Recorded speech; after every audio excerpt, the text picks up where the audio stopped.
Hey guys, this is another episode of the Believe in Padres Prospects podcast on the Believe Podcast Network, San Diego's #1 sports podcast network.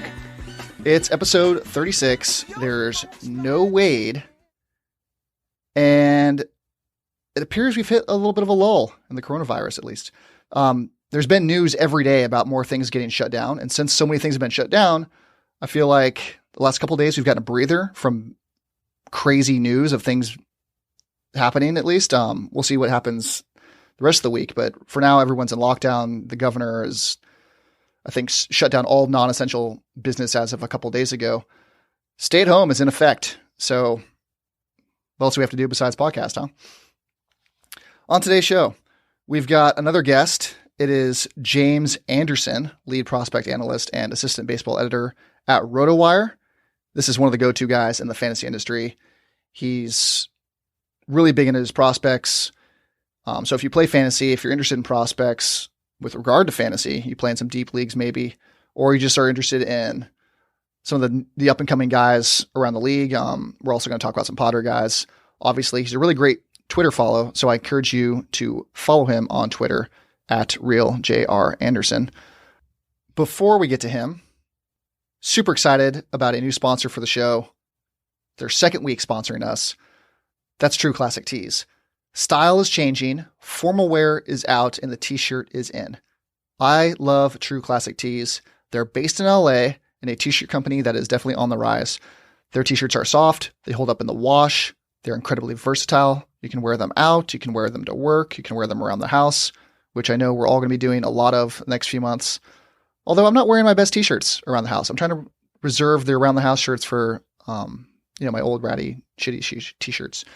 The best part, they're incredibly cheap, only $15, and now you can get them for even less. Go to trueclassictees.com and use the code at checkout BELIEVE, BLEAV, for 20% off. That's BELIEVE, BLEAV, at trueclassictees.com. So let's get to James Anderson.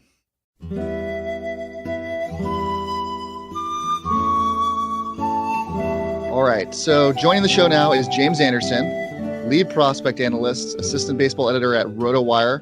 He's the co-host of Farm Fridays on Sirius XM Radio and the Rotowire Prospect Podcast. That's a mouthful, James. Yeah, I mean, it's a lot of different tasks kind of crammed into 40 plus hours a week. But yeah, it's a lot of fun. Follow him on Twitter at RealJRAnderson. Want to thank you again for coming on today. I know it's a crazy time for everybody, and this is, I guess you could say, the golden age of prospect interviews, because that's all we can do now is prospect hosts, is try to get guests on to talk, and there's really no sports on. So are you going through like a full withdrawal yet from baseball? How are you holding up without baseball? Yeah, it's kind of a golden age of podcasts, really. Everyone's getting one now. It's the cool thing to do.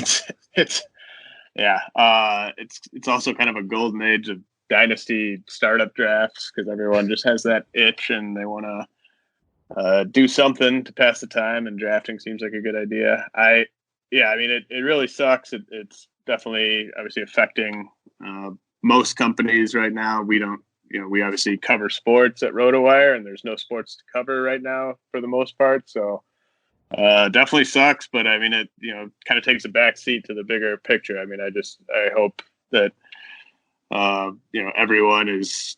I'm sure a lot of people are affected by this. It really sucks, but I mean, I just hope everyone's able to try to stay as safe as possible. What would you say you enjoy most, writing or doing a podcast / radio? I think, I've always been a writer. Honestly, I think what I enjoy the most is just the process of ranking prospects, then writing about those rankings. And then, I like podcasting. I like doing the radio. But to me, I like to just, listen to some music and dig in on prospects and write about them and work on my rankings. That's probably my favorite thing to do. I do a Padres top 30 here, just kind of solo. And we released it on our website, and I tweet it out a couple times a year. We do that. And I have to say, starting from scratch, a list is not an enjoyable task for me at all. I feel like it's a very daunting task because we do a little write up on each guy also, and I don't know, figuring out a top. What do you guys do? A top 400 at Rotowire? Yeah, we do the top 400 overall, and then each team we do a top 20. I'm impressed. So, you would say you're more of a prospect guy than a traditional just baseball guy that covers baseball?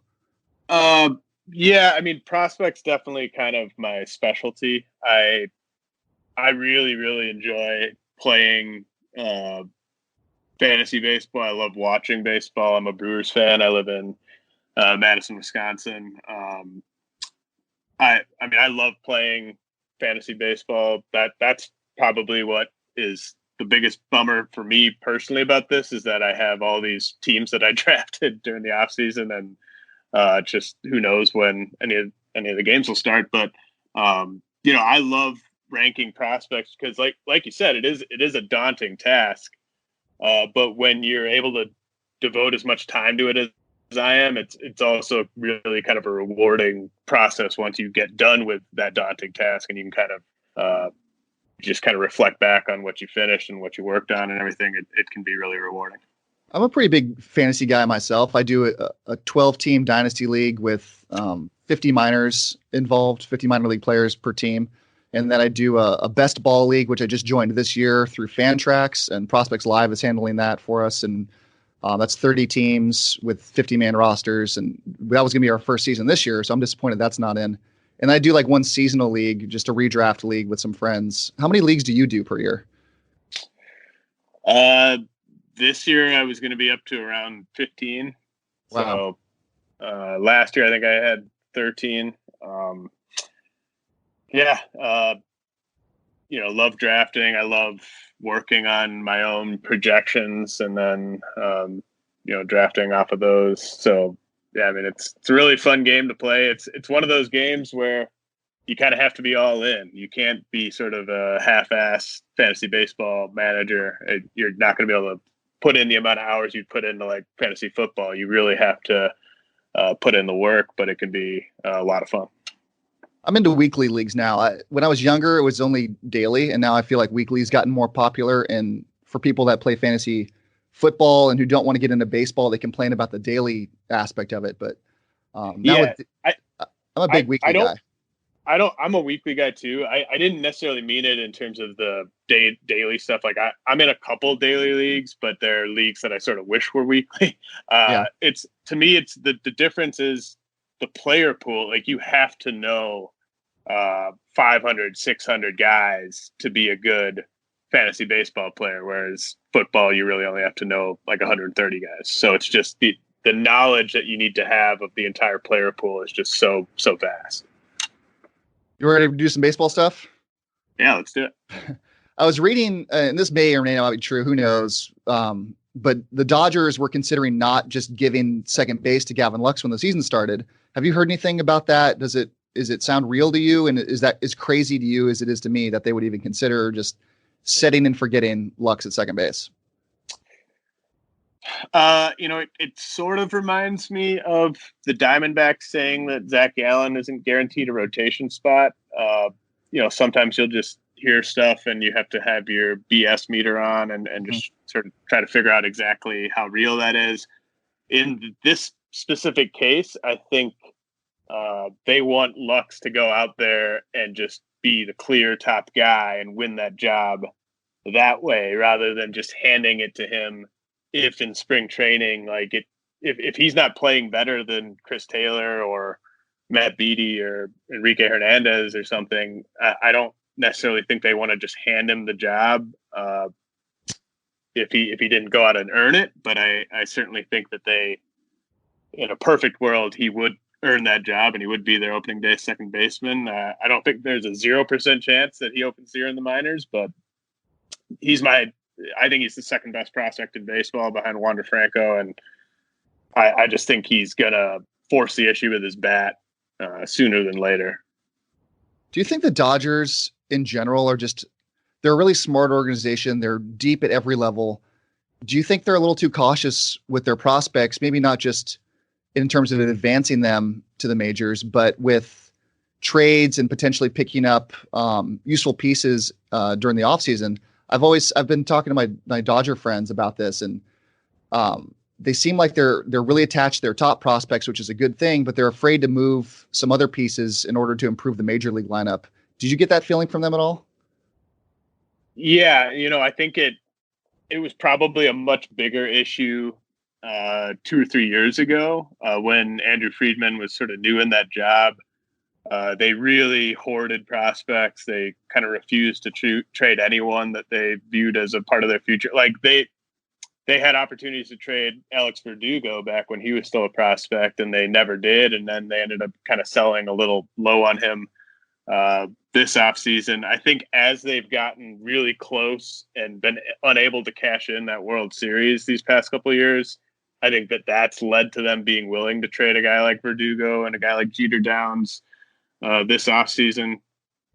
But yeah, I mean, they definitely hoard prospects, but I would say that most teams do. I mean, there just aren't many teams that are willing to part with their top prospects these days. Like you see a team like the Reds trade Taylor Tramel to the Padres, and I kind of tip my hat to the Reds for being willing to make that kind of a move, just because I think most teams would not be willing to do that, and you just see it kind of across the league. So I think the Dodgers, it's very much sort of heightened in terms of people being aware of it because of how close they are to winning a World Series, and it's like every piece could count in that, and their bullpen has kind of been a weak spot. It seems like every year the past few years, but I would say that kind of applies to every team.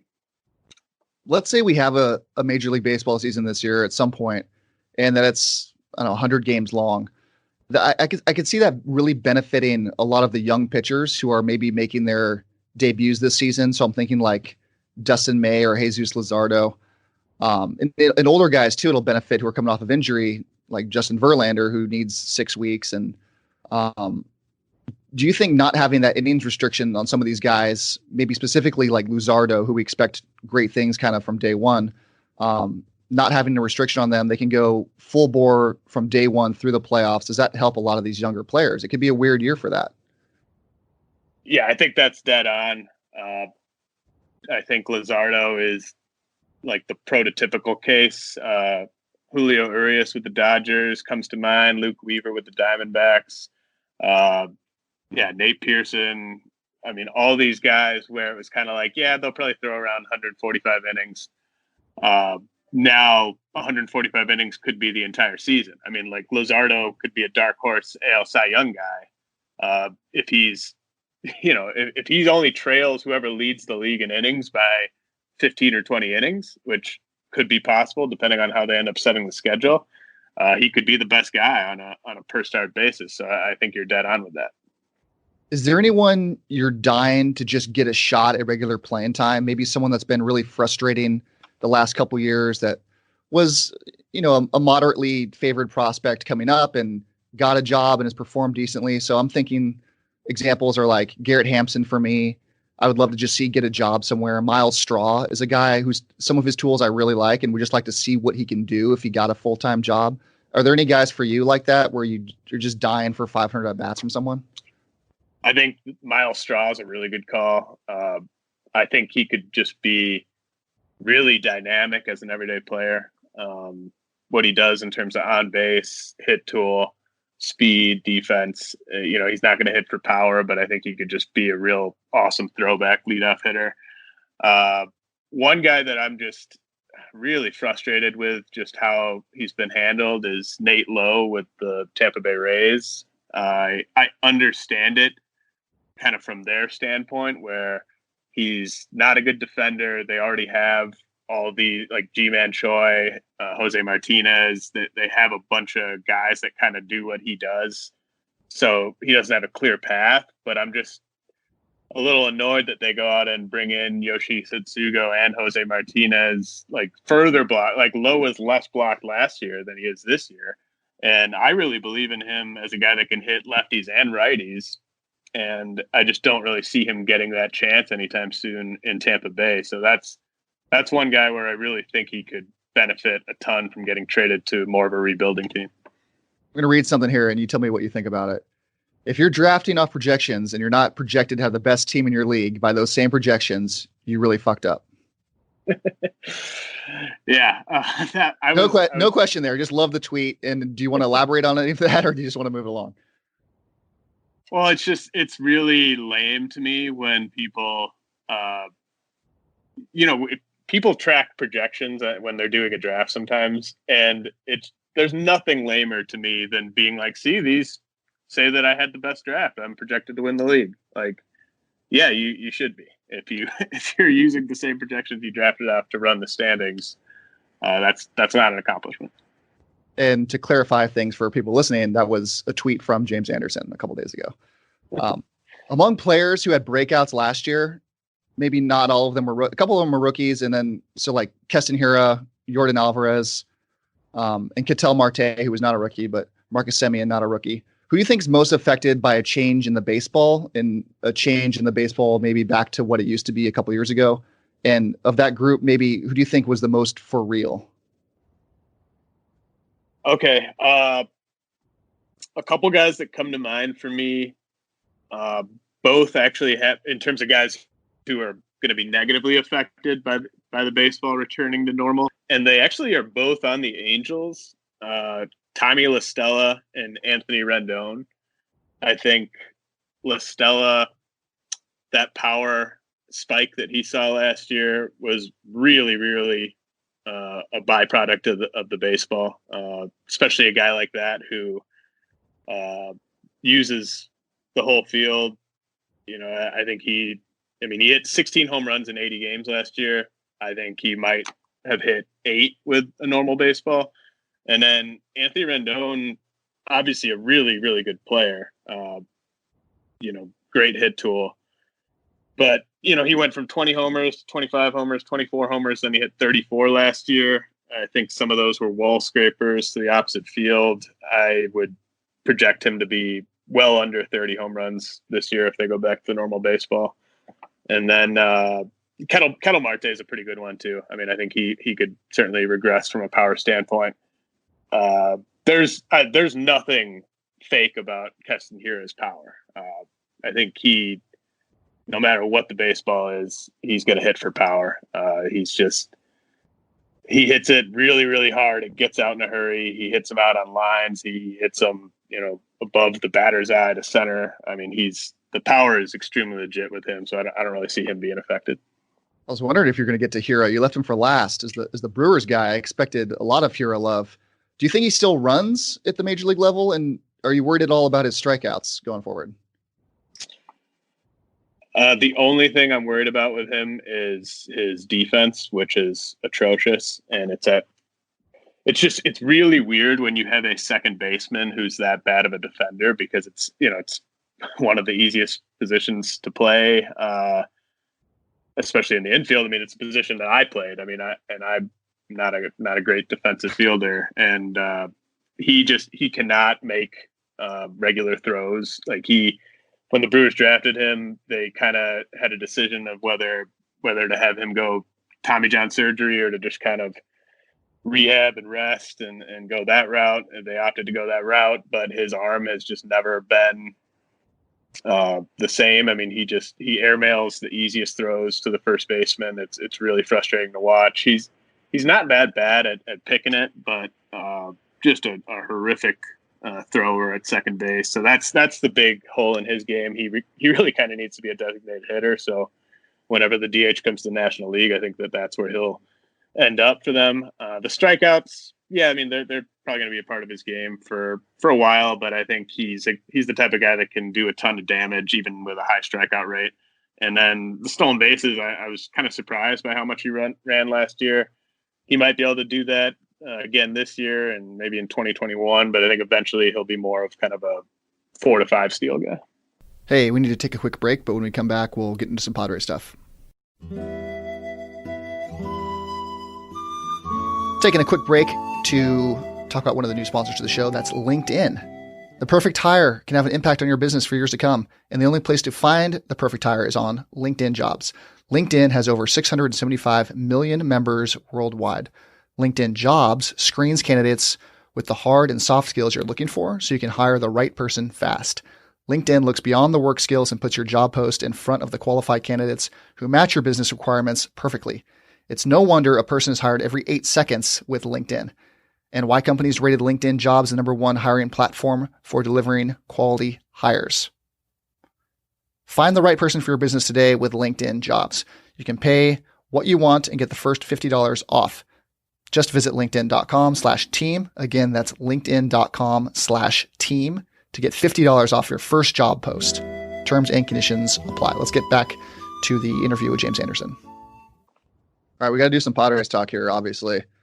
Who would you like to see win the second base job for the Padres? So they've got a whole bunch of options. Ty France is in there, Jerkson Profar. They brought in Brian Dozier late, which was really confusing to a lot of us. And we're assuming Dozier gets plenty of work against lefties at the beginning of the season, at least until, he decides that he's old and not very good. So maybe that could impact him later or sooner rather than later. Is there a guy in that group or a guy I didn't mention that you would like to see just run away with second base? I guess Jerkson Profar. You still have hope for Profar, or you're on the Profar hope train? I'm not really on the hope train for any of those guys.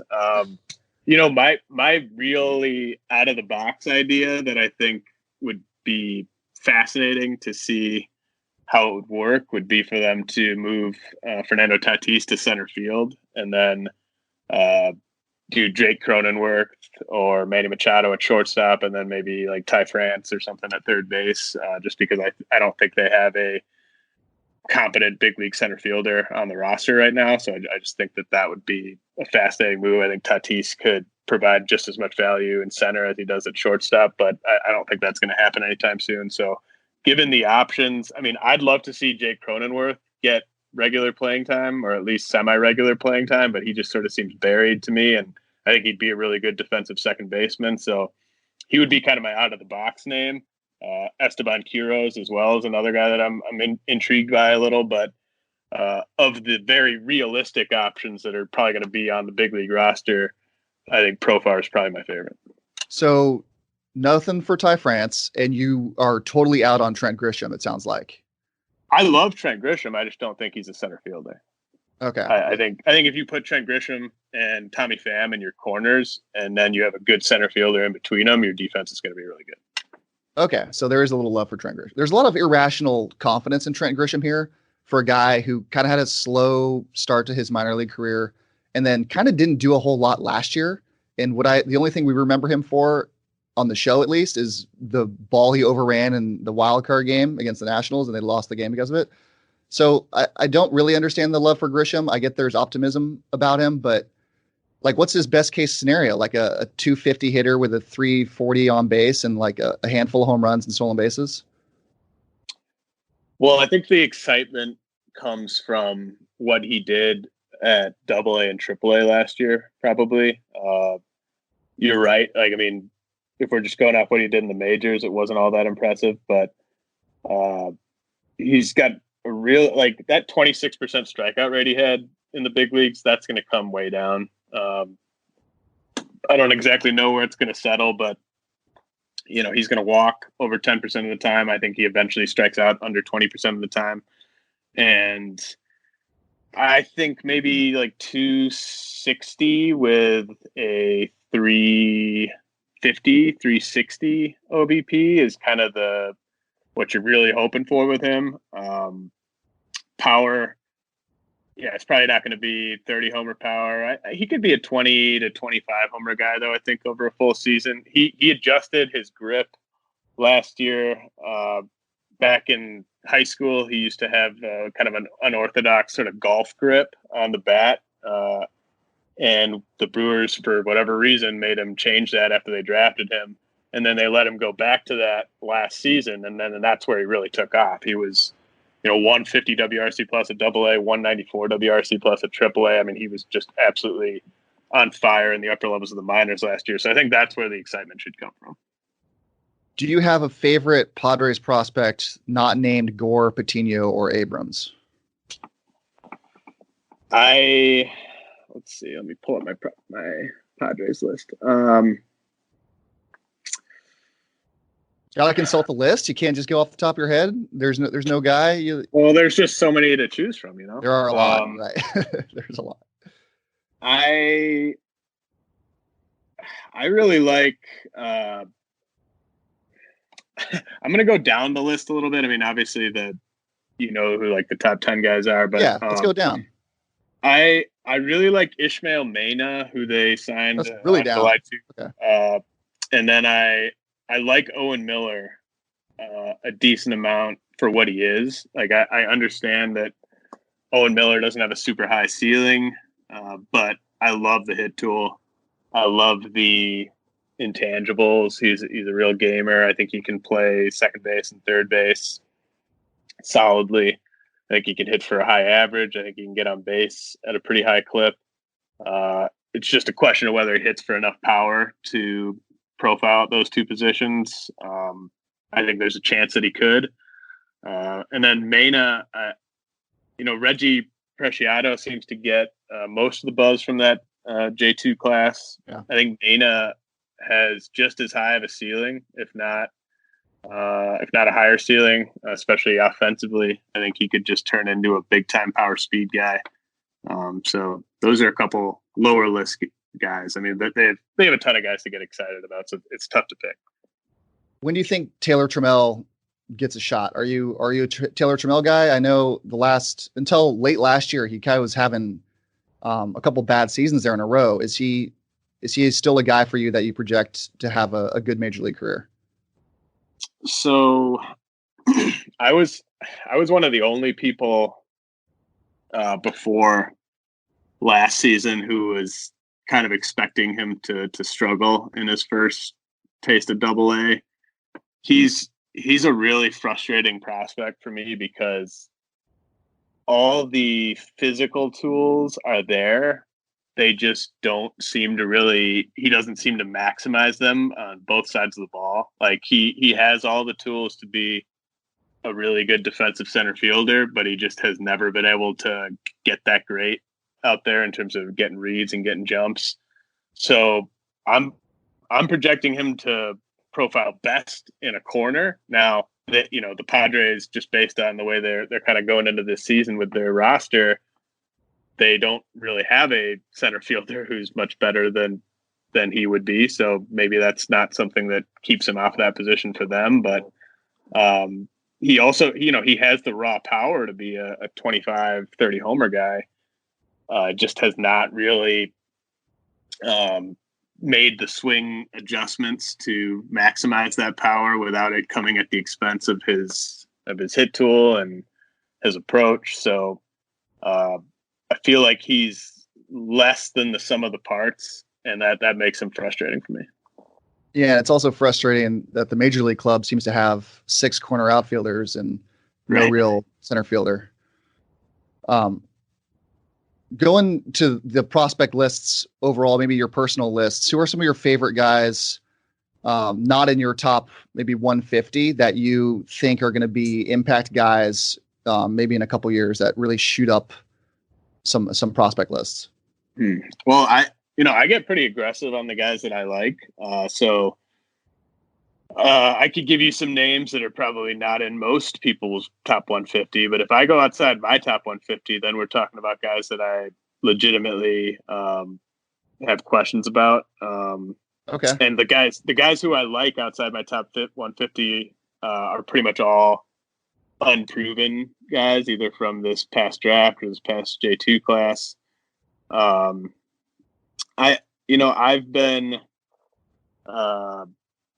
I've been really banging the drum for a long time for Tyler Freeman of the Indians. I know he's probably on some top 100s, but I've got shares of Tyler Freeman. Looking for big things from Tyler Freeman.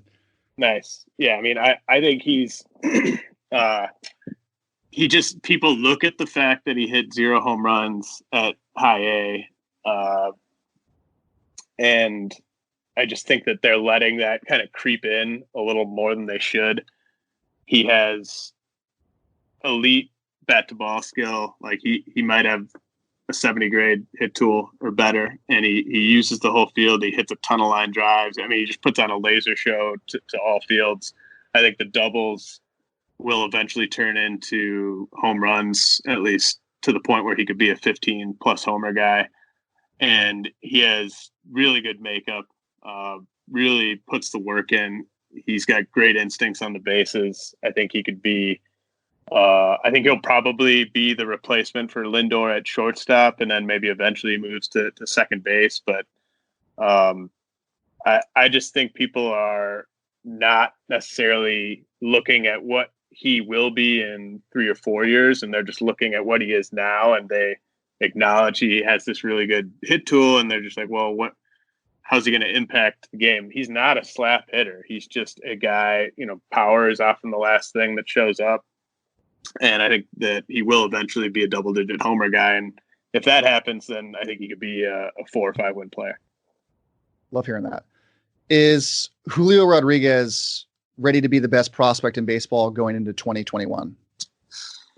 Well, I have him as my number 3 prospect right now. It's just a question of who graduates first out of Wander Franco and Julio Rodriguez, because they both could debut kind of around the same time, really. I mean, they're both kind of on the same sort of trajectory. So I just wonder how much time Rodriguez even has to be the number 1 prospect. If he might debut ahead of Franco, so he might never get that opportunity. The shortened season is tough for Rodriguez, because I think he was, and really kind of for Franco, because I think both those guys were going to make enough noise that they were going to be strong candidates to get called up around July.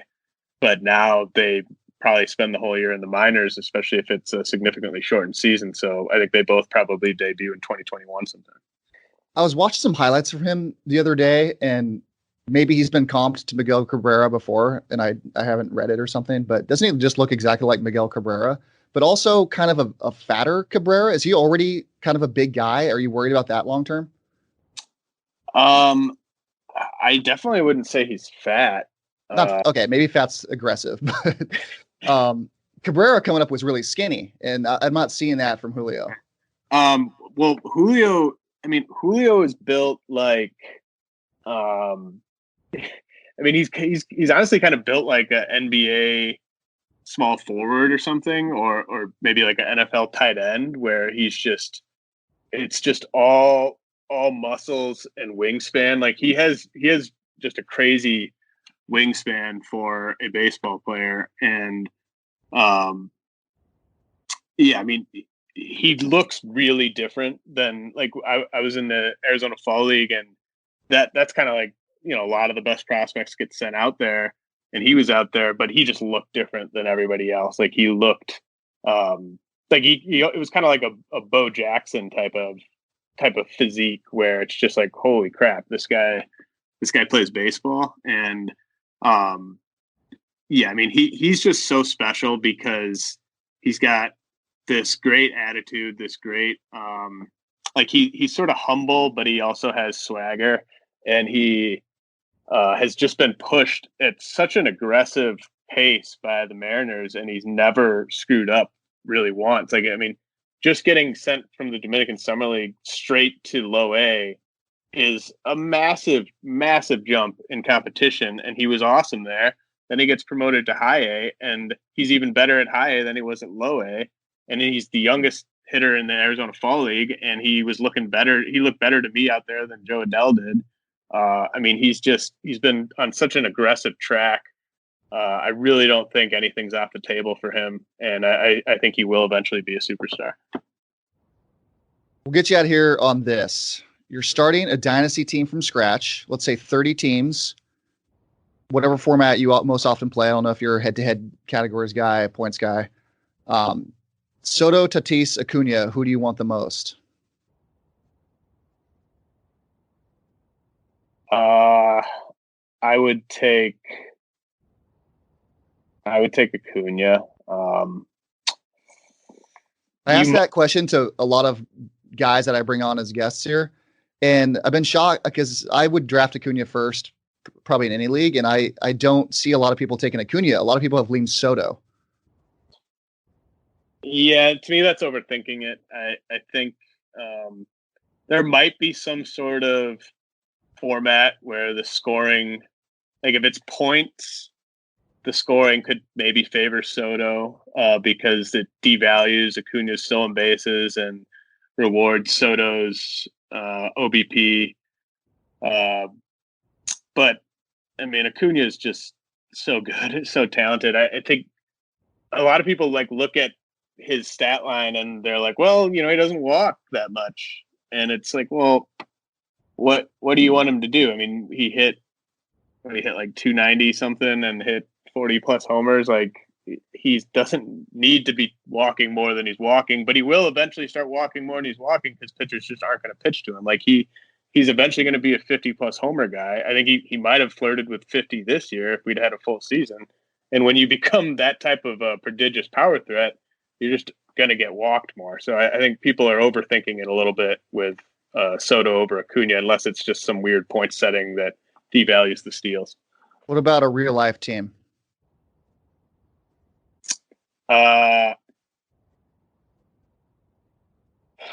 I guess that one I might lean Tatis. There we go.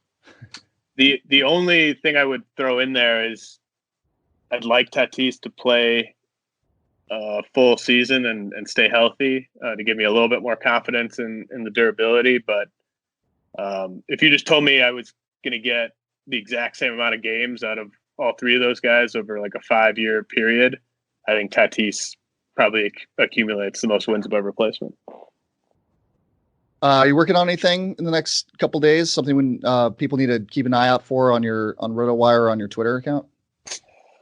I've got some projects in the works. I haven't finalized any of them, but we're definitely I'm gonna be pumping out I think a lot of really fun articles on prospects and Dynasty League stuff here in the coming weeks, just to kind of keep people occupied. I mean, there's not a ton to evaluate in terms of stuff that's happening right now, but there's still going to be a lot of fresh content, and then still doing the Prospect Podcast every Wednesday. So if you go to Real J.R. Anderson on Twitter, that's where I'll be posting everything I do.